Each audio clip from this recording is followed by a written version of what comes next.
Hi, everyone, and welcome to the preview show delivered by FedEx. I'm Marty Snider from NBC Sports. This is Chris Rice from College Racing, also right here at NASCAR.com.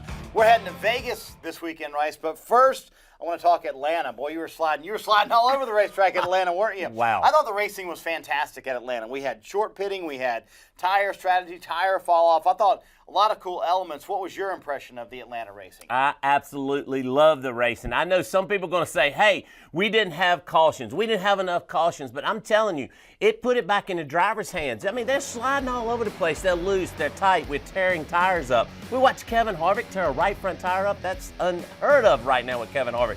But it came down to the crew chief making the right call at the end of the race to go on and win with Chad Knaus and Jimmy Johnson. That was what was so cool about it. I really liked it. It gives me cold chills thinking about it. It brought a lot of old school elements into the racing, which is fun, and which is what we really hope for this low downforce package moving forward. All right, Jimmy Johnson gets his 76th career win.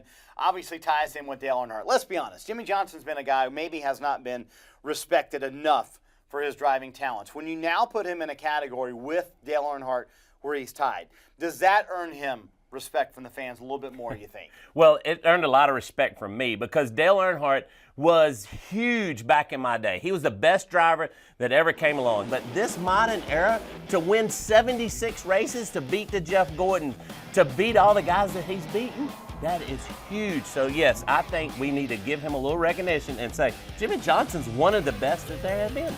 The other big note from the race was the penalty for Matt Kenseth. They wind up going down 2 laps. He subsequently went down further laps in the race.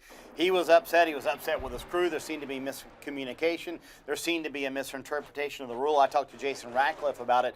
He said they had been doing that for over a year since this new system came into place. So I want to get your take on what sort of message that penalty sent up and down pit road. Well, I think us crew chiefs are going, okay, how are we going to determine this? What are we going to do? How is this going to change what we do? Because I'm going to tell you, on Saturday, we done those kind of things. We let our fueler make changes. We let the fueler put the wrench on the deck lid. We have to go figure out what's the ruling going to be, because not only does the fueler fuel the race car, we let him make a lot of different adjustments. So we use him in every way we can. All he done was just lay the wrench right there. And I think Jason had a lot going on that he needed to find out. It was time for him to say, okay, do we pit, do we not pit? And he was worried about the official. All right, well, something you crew chiefs have to certainly figure out over the next couple of weeks or before Las Vegas. Absolutely. Speaking of Las Vegas, we have a test at Las Vegas on Thursday. So a little extra practice time for the teams to get used to this new low downforce package. But Atlanta and Vegas are completely different racetracks. Can we expect that kind of same racing at Las Vegas this weekend, Chris? Well, I don't know if it's going to be that kind of racing, but the one thing that I think that you're going to see is that we're still going to slip and slide, and the tire's going to fall off, and we're going to race side by side. That's what I liked about it. We were 3 and 4 wide on that tire. That was what was so cool. Yes, they didn't wreck, but you're going to see it at Las Vegas because we're faster.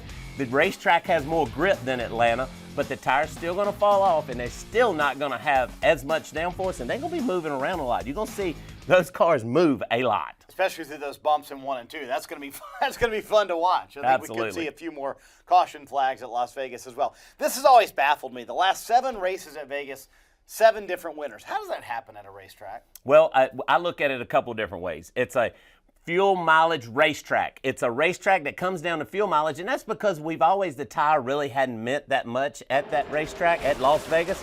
Now it does. We're going to need tires, but we're going to run out of fuel. So that's something that those guys are going to be figuring out come Thursday on their test day. So it always comes down to fuel mileage at Las Vegas if you look back at history. All right, we need to pick who we're going to put in our NASCAR Fantasy Live lineup this weekend. Who are you going to pick for a winner at Las Vegas? By the way, we've gotten the winner right first 2 races of the year. I'm just saying. I know, and I feel we can do it again. I really do. Right. So I'm going to confuse everybody. I really like Matt Kenseth here, but you know what? Junior Nation, it's time for Dale Earnhardt Jr. to go out and get a win at a downforce race and really get a win, not win it on fuel mileage. He's going to go out and he's going to beat everybody. Hendrick Motorsports has got it figured out with this low downforce package. He's going to win a race on Sunday. Clearly had a lot of speed at Atlanta. I'm going to go with Kevin Harvick this weekend. Always seems to be good, A, on this West Coast swing, but B, at this racetrack. He's always fast at Las Vegas, so I'm going to go with Kevin Harvick to win at Las Vegas this weekend. I'm glad he's picking him this week because I'll get him at Phoenix. All right, yeah, exactly right. Maybe I used my pickup too early. So, hey, make sure you keep it parked right here on NASCAR.com all weekend long, live leaderboards, in-car audio, and all the news and notes you want as NASCAR kicks off this West Coast swing. As Chris mentioned, Phoenix is next week. But in the meantime, enjoy the Vegas race weekend, everyone. We'll see you back here next week.